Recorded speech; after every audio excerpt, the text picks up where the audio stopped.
ములుగు జిల్లా మంగపేట మండలంలో స్థానిక సంస్థల ఎన్నికల నిర్వహణపై కీలక ఆదేశాలు ఇచ్చింది సుప్రీంకోర్టు. స్టే విధిస్తూ కీలక తీర్పిచ్చింది. మండల పరిధిలోని 23 గ్రామాల్లో స్థానిక ఎన్నికల నిర్వహణపై స్టే విధిస్తూ మధ్యంతర ఉత్తర్వులు జారీ చేసింది. ఈ గ్రామాలను గిరిజన గ్రామాలుగా పేర్కొంటూ గతంలో హైకోర్టు ప్రకటించడంపై గతంలోనే సంబంధిత గ్రామాలకు చెందిన గిరిజన నేతలు అత్యున్నత న్యాయస్థానాన్ని ఆశ్రయించారు.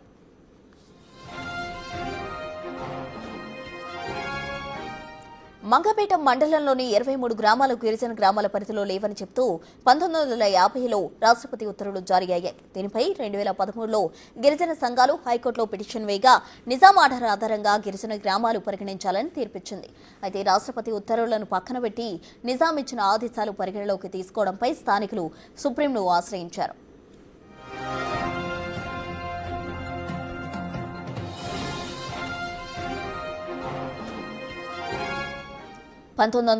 లో రాష్ట్రపతి ఇచ్చిన ఉత్తర్వుల్లో మంగపేట మండలంలో 23 గ్రామాలు లేవని గిరిజన నేతల తరపు న్యాయవాది విష్ణువర్ధన్ రెడ్డి కోర్టులో వాదనలు వినిపించారు. దీనిపై విచారించిన justice JK Maheshwari, justice Vijay బిష్ణోయ్లతో కూడిన సుప్రీం ధర్మాసనం హైకోర్టు ఉత్తర్వులపై స్టే విధించింది. మంగపేట పరిధిలోని 23 గ్రామాల్లో స్థానిక ఎన్నికలపై సైతం స్టే ఇస్తూ మధ్యంతర ఉత్తర్వులు ఇచ్చింది సుప్రీం ధర్మాసనం.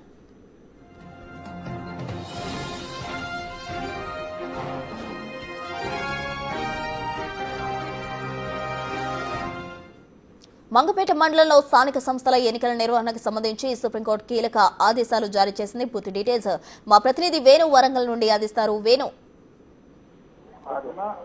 తెలంగాణ హైకోర్టు ఇచ్చినటువంటి ఆర్డర్ క్రమంలో 23 గ్రామాలు షెడ్యూల్ గ్రామాలను 2023 జూలై లోపల హైకోర్టు తీర్పు ఇచ్చింది. ఈ హైకోర్టు తీర్పును సవాల్ చేస్తూ గిరిజన నేతలంతా కూడా సుప్రీంకోర్టుకు వెళ్లారు.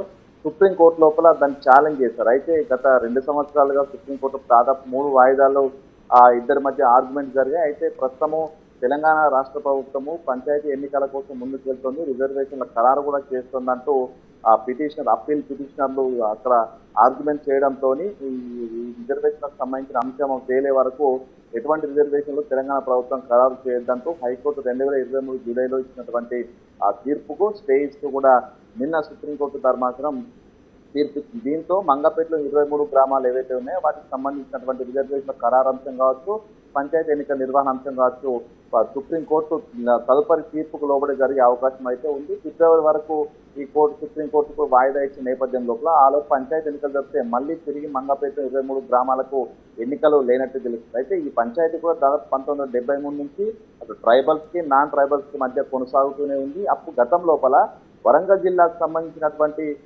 తాలూకా లోపల షెడ్యూల్ ఏరియాను ప్రకటించే 1950 ప్రెసిడెన్షియల్ ఆర్డర్లో ప్రస్తుతం మంగపేట మండలం అనేది అప్పుడు పాల్వంచి తాలూకాలో ఉండేది. సో అప్పుడు వరంగల్ జిల్లాకు సంబంధించి షెడ్యూల్ ఏరియా ప్రకటన లోపల ఈ యొక్క గ్రామాలు లేవు. సో ఆ తర్వాత అడ్మినిస్ట్రేటివ్ ఆర్డర్ ద్వారా పాల్వంచర్ నుంచి 23 గ్రామాలను మంగపేటలోకి మార్చడం, దాన్ని వరంగల్కు అటాచ్ చేశారు. సో దీంతో 1950లో ప్రెసిడెన్షియల్ ఆర్డర్ లోపల 23 గ్రామాలు షెడ్యూల్ ఏరియా అని ప్రకటన లేదు కాబట్టి ఇవన్నీ నాన్ షెడ్యూల్ ఏరియాలంటూ కూడా 73 నుంచి 2006 వరకు గిరిజనేతరులే పంచాయతీ ఎన్నికల లోపల నిలబడ్డారు. వాళ్ళే గెలుస్తూ వచ్చి పంచాయతీ పాలన చేశారు. ఆ తర్వాత గిరిజనులంతా కలిసి ఇదంతా షెడ్యూల్ ఏరియానే అంటూ 2006లో కోర్టుకు వెళ్ళడం, దాదాపు 3 సార్లు ఆర్డర్స్ వచ్చాయి. వాటికి మళ్ళీ అప్పీల్కి వెళ్ళారు, తిరిగి స్టేలు రావడం, ఇదంతా కూడా 73 నుంచి అటు గిరిజనేతల మధ్య న్యాయ పోరాటం కొనసాగుతుంది. ఇక హైకోర్టు పూర్తిగా లార్జర్ బెంచ్ షెడ్యూల్ ఏరియా అంటూ 2023లో తీర్పు ఇచ్చిన తర్వాత సమస్య సాల్వ్ అయిందని కూడా అందరూ భావించారు. కానీ తిరిగి మళ్ళీ పరమాత్మ అనేటువంటి వ్యక్తి సుప్రీంకోర్టుకు వెళ్ళడం, సుప్రీంకోర్టు కూడా ప్రస్తుతం ఎన్నికలు జరుగుతున్న నేపథ్యం లోపల ఇది ఒకవేళ ఎన్నికలకు రిజర్వేషన్ ఖరారు అయితే పూర్తిగా తమకు అన్యాయం జరుగుతుందంటూ నాన్ గిరిజనులంతా కూడా అక్కడ వాదనలు వినిపించడంతో తిరిగి సేవించి మొత్తానికి మళ్ళీ 1970 పరిస్థితే ప్రస్తుతం మంగపేటకు మళ్ళీ రావడంతో ఇక ప్రభుత్వం ఏం చేయబోతుంది అనేటువంటి అంశం అయితే తీవ్ర చర్చనీయమైంది. Right, thank you Venu.